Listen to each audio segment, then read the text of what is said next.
সাইদ বর্তমান অন্তর্বর্তী সরকার ও প্রধান উপদেষ্টার বক্তব্য নিয়ে বিতর্কিত মন্তব্য করে সমালোচনায় পড়া লালমনিরহাট জেলা প্রশাসনের নির্বাহী ম্যাজিস্ট্রেট তাপসী তাবাসসুম উর্মিকে সাময়িক বরখাস্ত করা হয়েছে। তার বিরুদ্ধে চাকরিবিধি অনুযায়ী প্রশাসনিক ব্যবস্থানের প্রক্রিয়াও শুরু হয়েছে। সোমবার জনপ্রশাসন মন্ত্রণালয় জনসংযোগ কর্মকর্তার পক্ষ থেকে তাকে বরখাস্তের তথ্যটি জানানো হয়। এর আগে এই ঘটনায় তাপসী তাবাসসুম উর্মিকে ওএসডি করে জনপ্রশাসন মন্ত্রণালয় বদলি করা হয়েছিল। যদিও নানা বিতর্কিত মন্তব্যের অভিযোগে তাকে চাকরি থেকে স্থায়ীভাবে বহিষ্কার এবং তাকে গ্রেপ্তারের 48 ঘন্টার আলটিমেটাম দেয় বৈষম্য বিরোধী ছাত্র আন্দোলন। উল্লেখ্য, বৈষম্য বিরোধী ছাত্র আন্দোলনে পুলিশের গুলিতে নিহত বেগম রোকেয়া বিশ্ববিদ্যালয়ের শিক্ষার্থী আবু সাইদকে সন্ত্রাসী আখ্যা দিয়ে বিতর্কিত মন্তব্য করেছেন তাপসী তাবাসসুম উর্মি। এছাড়া তার বিরুদ্ধে বৈষম্য বিরোধী ছাত্র আন্দোলন ও অন্তর্বর্তী সরকারের সমালোচনা সহ প্রধান উপদেষ্টাকে হুমকি দেওয়ার অভিযোগ রয়েছে।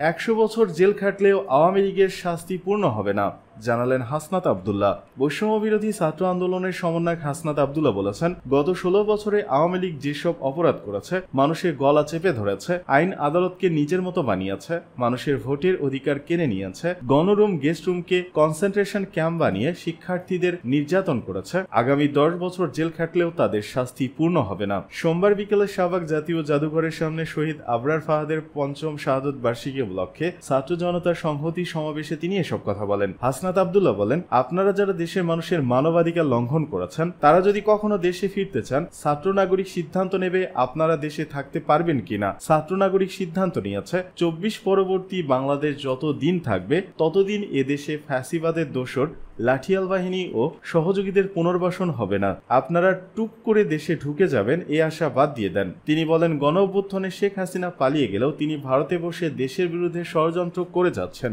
সে ওয়েস্টার্ন ও ভারতীয় মিডিয়াকে আমাদের ছাত্র জনতার অভ্যুত্থানকে জিহাদি অভ্যুত্থান বলে প্রচারের চেষ্টা করছে। আমরা বলতে চাই, এটা কোনো জিহাদি অভ্যুত্থান ছিল না, এটা ছিল জুলুমের বিরুদ্ধে মজলুমের অভ্যুত্থান। যারা দেশে প্রতিটি ইঞ্চি মাটিতে জুলুম কায়েম করেছিল, এই অভ্যুত্থানের মাধ্যমে আমরা তাদের কবর রচনা করেছি। ভবিষ্যতে যারা জুলুম কায়েমের চেষ্টা করবে, তাদের এদেশের ছাত্র নাগরিক এক হয়ে রুখে দিয়ে জুলুমকে সমূলে উৎখাত করবে। হাসনাত বলেন, গত 16 বছর ধরে দেশের সকল ক্যাম্পাসে ছাত্রলীগের সন্ত্রাসীরা শিক্ষার্থীদের উপর হামলা করেছে। আমরা অনেক শিক্ষক ও প্রক্টর দেখেছি যারা ছাত্রলীগের সন্ত্রাসীদের প্রশ্রয় দিয়েছেন। ছাত্রলীগের হামলায় কেউ মরে গেলে সে হয় আবরার, আর যে বেঁচে যায় সে হয় শিবির। আজকে ছাত্রলীগ তুমি কোথায়? সাদ্দাম, ইনান তোমরা কোথায়? ফ্যাসিবাদ বিরোধী আন্দোলনের মাধ্যমে আমরা ছাত্রলীগের বীজধাত ভেঙে দিয়েছি।